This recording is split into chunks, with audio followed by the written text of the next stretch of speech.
So it has been observed that although I built this as a combination retro JRPG, retro Zelda production, that we have so far been somewhat underdelivering even, on one half of that equation, and I am here to tell you that today we will be redressing that balance.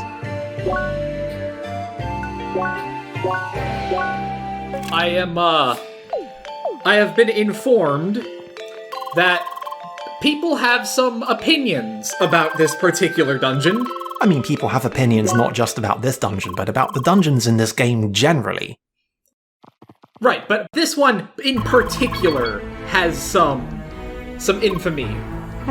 It's got its defenders, and it's got its people who maybe aren't so good about the whole thing.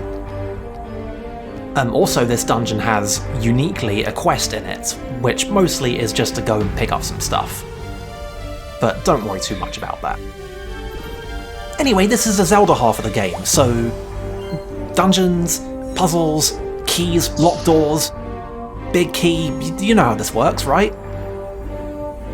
Yeah, this is the part of the game at which they're just like, alright, well, here it is, we're doing this. And you know what? I'm here for this. This is why I am part of... I love this game's dungeons. Hell yeah. They're so good. And the thing about them is they're relentless. They're like, if you like dungeons, if you like solving puzzles to get through places, this game is like, okay, what if we just dungeoned at you continuously for 90 minutes? You know what I would say to that? I would say... Fuck yeah? I would say, absolutely, sir. May I have some more? You're goddamn right. I love it. It's incredible. I've never seen anything quite like it in video games. Like, it just takes Zelda and it just outdoes it. I don't know if I'd say it outdoes it, but it definitely does some things. So, like, I'm gonna steal a little bit of terminology from Mark Brown here, but most games that attempt to do a Zelda, which is admittedly not that many of them in general. I think we talked a little bit about this when Gotta interrupt your flow here to say that we are not just gonna open a door by putting a key in it, we're gonna open a door by shooting a key at it at the bouncing projectile, and if you don't think this is gonna be made into a puzzle, you have not been paying attention. Now, as you were. Right, anyway, so, most of the games that do a Zelda, which, like I said, as we have mentioned in other LPs, is, in all honesty, not that many games. This is not something that's typically done. Yeah. But most games that do attempt it, they make Wind Waker dungeons, for lack of a better way of putting it. And there is nothing wrong with Wind Waker dungeons. Wind Waker dungeons are very lovely. Some of them are some of my favorite in the series. I think there's a nice breeziness to them. But... which I think is kind of the point. But they are undeniably a bit simplistic. Bit breezy. There's really only ever one way to go, and you don't really ever have to backtrack or really do any sort of serious exploration. And CrossCode is one of the few games that just is like, no. We're gonna do the Zelda thing, we're gonna do it properly. Like, this is some old school shit. You are going to go through all 6 floors of this mine, and you are going to have to keep track of where you can and can't go, where your keys go, if you even found all the keys. There is one towards the end of the dungeon that I actually missed the first time. Yeah. And oh, yeah. It took me like half an hour of backtracking to find it. I know exactly which one you mean. It was just that memorable. But yeah, you wanted some fucking Zelda dungeons in your game? Okay, here are some Zelda dungeons. Careful what you wish for, perhaps. Or in our case, congratulations for wishing for the correct thing. Here it is. You may now enjoy it to its fullest extent, which by the way is a large extent. I was I was thinking about saying earlier that, yeah, it's not so much that we really outdo Zelda, and more that we just keep at it for longer and continue escalating the whole time. And also maybe that some Zelda games have been observed in the past to get off of their bullshit ever for like a minute, maybe. Like every now and then a Zelda game just cuts you a break. Says, you know, maybe this is a bit much. No such mercy here. We're going to be introducing stuff the whole way through. Here's a newish mechanic. We got bombs. We use the bombs to blow stuff up, just like a real mine. And by the time we reach the end of this dungeon, we are going to have built on this idea like 5 or 6 times. There's just going to be expansions and depths upon depths and stuff. Like straight away, we're expected to just figure this out. This is the kind of thing that a lot of games would spend an hour leading up to. I think some games wouldn't even have this kind of a puzzle in the first dungeon. Well, they would. This is the sort of thing that a more classic take on the genre would have delegated to like an optional puzzle, not a mandatory thing that you do in the first room with the item. So yeah. Also, dungeons have combat in them. You may have noticed we did some fighting earlier, but unlike the overworld, combat in dungeons is usually mandatory and happens in these very self-contained rooms. You will not be getting any streaks going in a dungeon. In fact, I am pretty sure that no enemy anywhere in the game has leveled loot in a dungeon. It doesn't happen. I mean, to be fair, the only way you could realistically do something like that would be to do a combat gauntlet dungeon anyway, which, again, that's valid, but not generally this game's strategy. Now, you may have noticed from the way that some of the bombs work, there are a couple of nuances to their operation. They work in a couple of extremely specific ways that, like a lot of actual puzzle games, the game just invites you to not immediately understand. And later, these very particular mechanics will become the crux of puzzles. So if you're paying particularly strict attention, you'll note that you can hit the bomb once and it bounces a little way, and then if you hit it a second time with anything at all, it will explode. Or if you don't hit it with anything, it'll just explode on its own after a couple seconds, as demonstrated here.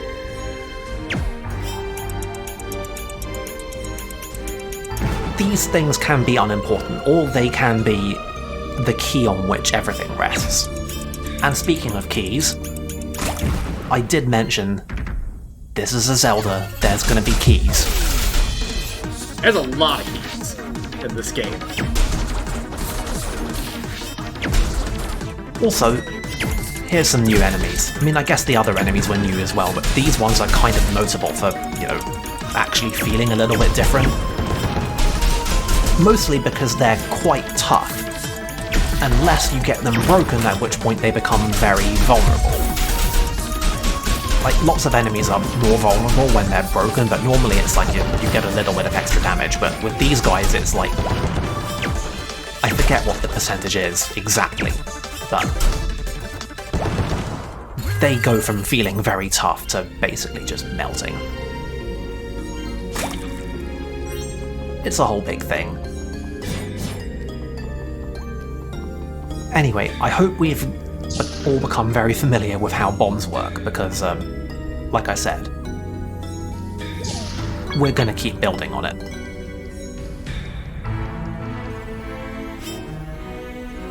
Also, like a real Zelda game, we've got both locked doors and locked blocks. And the locked blocks work more or less exactly how they do in Zelda.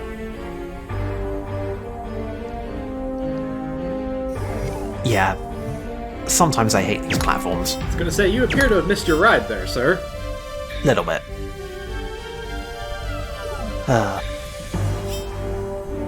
There are gonna be some timing-based puzzles in this dungeon, and I'm gonna have a time with the timing-based puzzles. It's real good. Speaking of timing, yeah.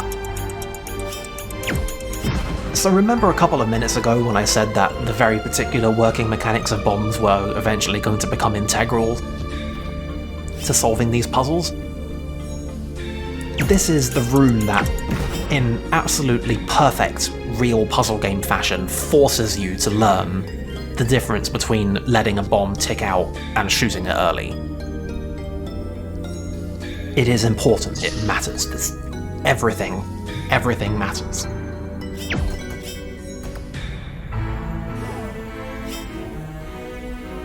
Also, sometimes, I don't know if it's just me, but sometimes I find these kinds of layouts a bit irritating, because sometimes the curved walls just aren't quite as apparent as I feel like maybe they should be. I don't know. I don't remember having much difficulty with this, but... I mean, it's the kind of thing that you can more or less figure out just from the fact that there's a block there that, oh, it must be shootable from this spot, and that causes you to look more carefully at the wall than maybe you would have if you were just doing a scan. That seems like something that can happen. Also, I don't think we brought it up, but the thing that beeps every time we walk into a room is the key item that we got from the quest hub before coming in here. It just bleeps every time you walk into a room with one of the quest items in it. Eventually, and by eventually I mean like basically in the post-game, we will be able to get one of these that works on ordinary treasure chests. But, well, it's gonna be a while before that starts to become a thing.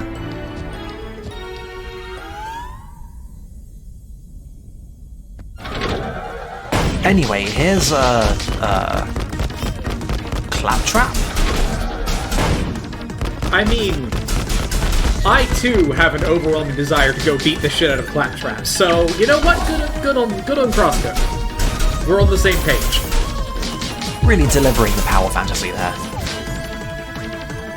Anyway, Digmo, as he likes to insist that he's called, is like the cows, is very heavily armoured from the front and vulnerable at the back, but mostly has a big old bucket of health and gets status inflicted by being hit in the back. And you have to inflict something on him in order to actually do any real damage. Also notably continues being armoured, even when broken, so you gotta make sure to keep hitting him in the back. I make that mistake sometimes. Leads to a little bit of wasted time.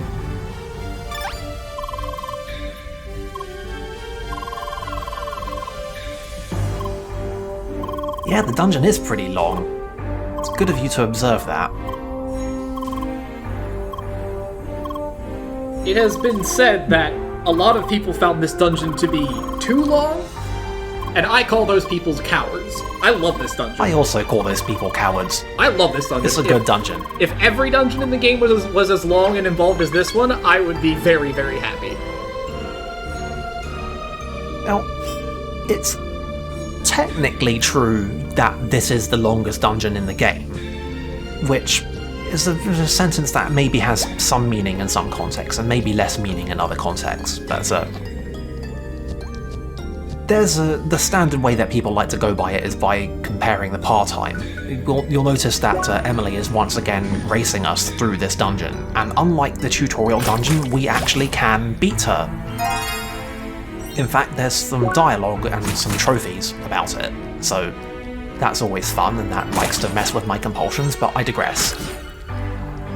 This dungeon has the longest par time to beat Emily of any dungeon in CrossCode.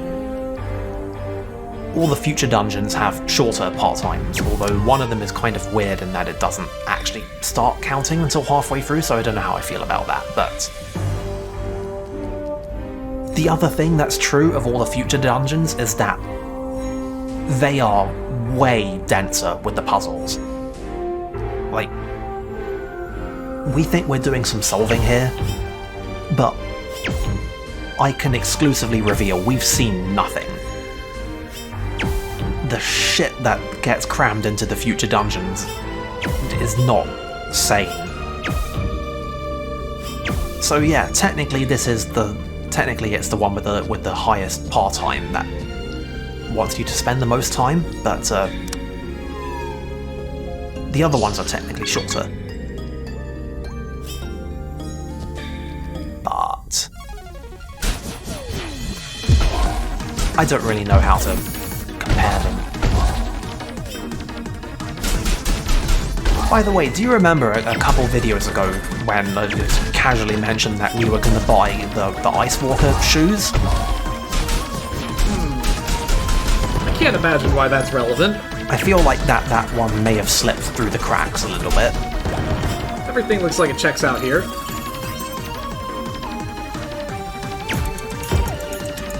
So, there is a lot of ice in this dungeon, and ice in this game does have ice physics on it.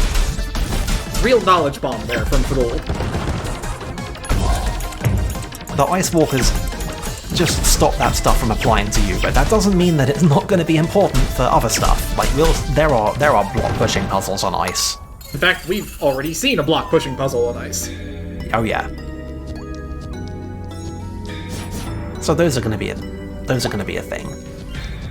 Basically, what happened here is that the developers said, look, we know no one likes these really, but we've got to get some out of our system. We need to get these done. So this is the dungeon where they get the ice physics out of their systems. And I'm fine with that. I'm fine with it, like, conceptually, although I would probably make the argument that if your starting position is, I know no one likes this, but maybe don't finish that sentence with, we're gonna do it anyway. Yeah, there's something in that. Honestly, I think the reason that so few people like it is because it's so infrequently done in any way, well or respectfully. I think the ice puzzles in CrossCode are not, in fact, bad. In fact, I might even go as far as to say that they're good. I mean, I do like them, like, in this context, where you have to figure out where to shoot it so that it slides over to where you need it. Oh yeah, this is another one of the many little things that we're piling onto the bomb puzzles. Is can you get them to play nice with the ice? Oh, by the way, sometimes rocks just have these bugs in them now, that's just a thing. It's a good time. Remember this room, by the way, for later.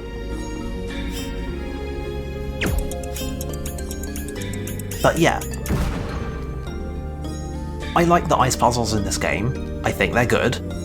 And I also think that there are pretty much exactly the correct number of them. I think if there were any more, then it would be, wouldn't like it so much. Something that we saw but did not really discuss are these torches. Oh yes. By shooting through them, your ball catches on fire. And aside from the obvious that it melts ice, it also does some nifty things with the bombs. Oh yeah, it totally changes how the bombs work. In fact, it doesn't actually change how they work, it just does a different thing. This distinction is very important. By the way, I'm going to spend a little bit convinced that there's a trick shot to pull off here. Possibly could have just used the ice, but don't worry. We'll be back. for that chest. But yes, hitting a bomb with a fire shot instead of a normal shot will send it flying continuously in one direction until it hits something, rather than the standard behaviour that you'd expect from it. Seriously, I left this in just so you could feel my pain, and also, my moderate embarrassment on the rewatch at not catching what was probably a workable solution for getting that chest. So, continuing to layer mechanics together, you can do an ordinary hit and then a fire hit. You do not have to do a fire hit from a stop-start. That's your assumption. You just assumed that when you came in, and the game is going to teach you the hard way that that's wrong. That's video games. I'm not even saying that in any kind of a sarcastic way. That's just correct puzzle game design. I've made a point of saying that I love the puzzles in this game, not just because they're clever or interesting or particularly difficult, although they are all of those things, but because they are well-designed puzzles. They walk you through stuff, but they do it in a way that's organic and natural and slightly intuitive. It doesn't result on just lecturing you about stuff. It doesn't involve lectures. It's just organic puzzle design. I love it. The dungeon puzzles in CrossCode are better than the puzzles in most actual puzzle games that I've played.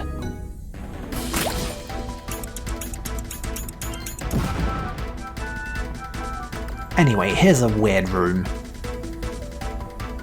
As you probably saw, these enemies will eventually spit bombs at you. Oh, yeah. Yeah. And that's something that you're going to need. Incidentally, if you kill this one, it will just spawn another, but you'll have to go back to the start of the room in order to aggro it. So that's something. But mostly, you just spend a lot of time waiting for it to finally dispense a bomb. And then, little panic there. Yeah, I'm not a big fan of this particular puzzle set. Yeah. But that's more because, like you said, there's nothing to figure out. It's just a matter of waiting until it finally gives you the bomb that you want. There's nothing you can do to make that go faster. Yup. Also, I literally got booted out of the door, but that works pretty well in my favour, honestly. Anyway, don't forget to hop up here and get stuff, although it turns out that we can't actually open that yet. Whoops. Anyway, bombs, interestingly enough, actually do vary the damage that they do based on your stats. Which kind of seems like it shouldn't be true, but on the other hand I can see why they did it, so... Anyway, here's a room that's very much like, oh, here's a simple thing that we gotta do. Oh, I guess it's a little bit trickier than I thought. Well, I guess we're done now. Unfortunately, it turns out that you're not done. I was gonna say, unfortunately, you're playing CrossCode, so you are not done. This room just keeps going with its stuff. 3, by the way, is the maximum number of bounces that you get off of a wall before a shot disintegrates. I just felt that was important to observe. And yeah, here's that elevation thing again. But yeah, CrossCode is always the type of game to just take the idea and just keep on running with it. You're never done. There are occasions that it runs too far, but I think they are relatively few and far between. Yeah. Like, I can see how some of this stuff might just be kind of off-putting. Like, the adjective that I kept using, the one that I made a point of putting in the OP, and that several people wish to echo, is that this game is intense. more than pretty much any other game of its type. Like, it just never, ever lets up. And that can be great, but also that can just, like, there comes a point where sometimes you can feel like, you know, I love this stuff, but it is just a bit much. I'm kind of tired. This game is exhausting to play through sometimes, but... And it just never ends. And that can be a very good thing or a very bad thing, depending on your preference. I mean, I can't deny myself that I have actually put down the game for that exact reason before. Like, it's a thing. They can give you sliders to literally make yourself invincible in combat. And they can give you a slider that every time you go and do one of these bouncing ball puzzles, that changes it slows down the bouncing speed, just to give you more time, but there's nothing really that you can do about the puzzles. The basic act of just navigating this game is just always intense. These developers take the level of energy that normally I would associate with like a spectacle fighter final boss, and they apply it to level design. It's honestly astonishing. I mean, it's equal parts astonishing and frustrating, I think is the important bit. Yeah. Anyway, fire really messes up these bugs. Like, they have a weakness to fire. Normally in this game, when a thing has a weakness to something, it's like extra 50%. With these bugs, it is 400%. So, fire messes them up. That is a big number. Anyway, because this game just will not ever get off of its bullshit for even a single second, in order to get through this triple lock, we have to make this triple ricochet. Like, come on, we got 3 keys, but did you think that we were just going to be able to walk up to 3 doors and open them? You've not been paying attention. Here's a mini-boss. I'm not entirely sure how attaching a bunch of bugs to Claptrap makes him covered in ice, but sure, whatever, we'll go with that. Yeah. The official word on this is that it is infected. And I guess that makes it icy somehow? I don't really get it. In any case, we need to get rid of the bugs, and the way we get rid of the bugs is by setting him on fire. You'd think, incidentally, that some of the fire shots would be able to get through some of these attacks, but no, that's not the case. Anyway, I'm pretty sure that once you're down to a single bug, that they can't infect him anymore. Possibly that's even a little exploit that you can do, I'm not really sure, but in any case, you get rid of all the bugs, and then at this point it becomes basically like the regular dig mode, just with a lot more health. I mentioned before that the specific deal with hitting him in the back is that it allows you to apply status. As it happens, the non-elemental status is just break, but also you can hit him with fire, and it will set him on fire. You know, funnily enough. So that's another option that you have. Fire, if it wasn't, you know, instantly obvious, fire will deal damage over time, so, you know, that's not nothing. Yeah. I think a couple of characters have mentioned the element system in this game. Although, you know, we've not really had much of a chance to make anything of it yet due to not having any elements, but every element has an associated status effect, and shockingly enough, fire gives you burn. Burn sets things on fire, fire does the damage, it's like... I really don't need to explain this. Anyway, like any good mini-boss, infected Demo has phases, and he gains new attacks during later phases, which mostly just means he gains the ability to do this little charge, which is actually kind of a problem most of the time, but every now and then I manage to do that trick, where I manage to get him fully broken right as he's charging, and it always feels like completely badass. So I'm fine with that. Also, here's me completely forgetting for a time that I actually still need to hit him in the back.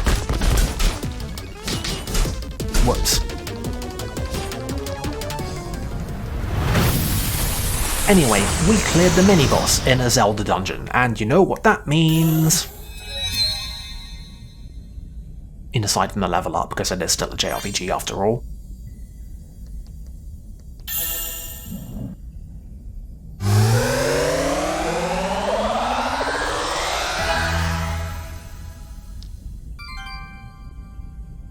We have fire. And that means we have an entire secondary sphere grid to play with. So yeah, we can bust out fire whenever we want, but we shouldn't bust it out for too long because we can get broken ourselves. Doesn't actually make us any more vulnerable, it just temporarily prevents us from using elements. But the thing I cannot stress enough is that that second circuit board replaces our existing circuit board entirely while we are in fire mode. We get a completely different set of stat increases and passives and techniques. The other thing you might notice is that the fire board is enormous compared to the neutral board, but also all of the nodes are cheaper. So yeah, the first thing you get confronted with upon gaining a new element is immediate paralysis on choosing what kind of text you want. You just get to experience this over and over again. You know, there's nothing like a nice little bout of choice paralysis to instantly welcome you to your new abilities. I was looking for the ranged art, and if you already know where it is, you will have noticed me coming within millimeters of actually examining the node that I was looking for, and not managing it, but don't worry, I will get it. Anyway, here's how great that multi-select feature is. Anyway, I didn't immediately spend all of the skill points because I just wanted to buy some text and then continue because, you know, just in case you forgot, we are being timed right now. It's a really weird design decision there. But yeah. Whole new skill tree to play with, whole new set of texts. Within that set of texts, a whole new set of options. It's just... this game, it just keeps giving you stuff!